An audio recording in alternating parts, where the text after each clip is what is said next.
Hi friends, welcome to Meenakshi spicy recipe. இன்றைக்கி பார்த்துட்டிங்கன்னா potato carrot வச்சுட்டு ஒரு புலாவ் ரெசிபி தாங்க. ரொம்பவே சிம்பிள், பட் லஞ்ச் பாக்ஸுக்கு ரொம்பவே டேஸ்ட்டாக இருக்கும். கண்டிப்பாக ட்ரை பண்ணி பாருங்கள். இதுக்கு பார்த்துட்டிங்கன்னா ஒரு பேன் வச்சுட்டு 2 டேபிள் ஸ்பூன் அளவுக்கு ஆயில் போட்டுட்டுங்க. பெரிய பொட்டேட்டோவாக இருந்துச்சுன்னா 1 போட்டுக்கோங்க. ஸ்மால் சைஸாக இருந்துச்சுன்னா ஒரு 2 பொட்டேட்டோ போட்டுக்கோங்க. நல்லா போட்டு ஃப்ரை பண்ணிவிடுங்க. அதோடையுமே ஒரு கேரட் போட்டு அதையுமே நல்லா ஃப்ரை பண்ணுங்கள். கொஞ்சம் சிம்மரில் வச்சு மூடி வச்சு ஒரு 5 மினிட்ஸ் பக்கம் நல்லா வந்து குக் பண்ணிவிடுங்க. கொஞ்சம் சால்ட்டு போட்டு குக் பண்ணுங்கள். இப்போ நீங்கள் இப்போ ஒரு பொட்டேட்டோ எடுத்து நீங்கள் அமுக்கி பார்த்துட்டிங்க அப்படின்னா அது வெந்திருந்துச்சு அப்படின்னா அது ஓகேங்க. அதை எடுத்து ஒரு பிளேட்டுக்கு நம்ம வந்து மாற்றிடலாம்.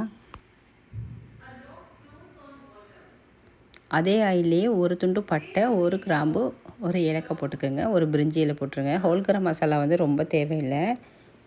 அதோடையுமே வந்துட்டு சாய் ஜீரா கொஞ்சம் சேர்த்துக்கோங்க. இது நல்லா பொரியட்டும். அதோட ஒரு பெரிய வெங்காயம், ஒரு 2 பச்சை மிளகாய் கீரி போட்டுடுங்க. இதையும் சேர்த்து இதோட நல்லா வதக்கிடுங்க. பிரியாணிக்கு வதக்குற மாதிரி வேணால் கொஞ்சம் மீடியமாக வதக்குனா போதும். அதோடு பார்த்துட்டிங்கன்னா ஒரு 1/2 டீஸ்பூன் அளவுக்கு ஜிஞ்சர் கார்லிக் பேஸ்ட்டு, ஒரு கொத்து கருவேப்பிலை இதையும் சேர்த்து இதோட நல்லா மிக்ஸ் பண்ணிடலாம்.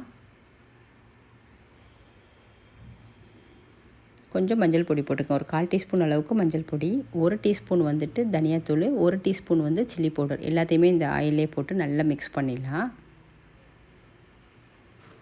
உங்களுக்கு அடி பிடிக்கிற மாதிரி இருந்துச்சுன்னா லைட்டாக கொஞ்சம் வாட்டர் தெளித்து மிக்ஸ் பண்ணி ஒரு மூடி போட்டு லைட்டாக குக் பண்ணிக்கோங்க. அதோட பச்சை வாசனை போகிற அளவுக்கு கொஞ்சம் நல்லாவே குக் பண்ணிவிடுங்க.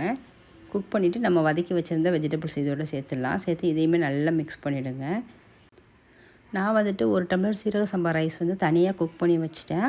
அதில் கொஞ்சம் சால்ட்டு போட்டிருக்கேன், பட் இதில் கொஞ்சம் சால்ட்டு போட்டிருக்கேன். இதோடையுமே ஒரு 1/2 லெமன் வந்து பிழிஞ்சு விட்டுருங்க. இப்போ நம்ம வேக வச்சுருந்த ரைஸை இதோட சேர்த்து நல்லா மிக்ஸ் பண்ணி கொடுத்துட்டிங்க அப்படின்னா உங்களுக்கு சூப்பரான டேஸ்டியான பொட்டேட்டோ கேரட் புலாவ் வந்து ரெடிங்க. ரொம்பவே டேஸ்ட்டாக இருக்கும். லஞ்ச் பாக்ஸுக்கு சூப்பராக இருக்கும். கண்டிப்பாக ட்ரை பண்ணி பாருங்கள். இந்த ரெசிபி பிடிச்சினா நம்ம சேனல் சப்ஸ்கிரைப் பண்ணி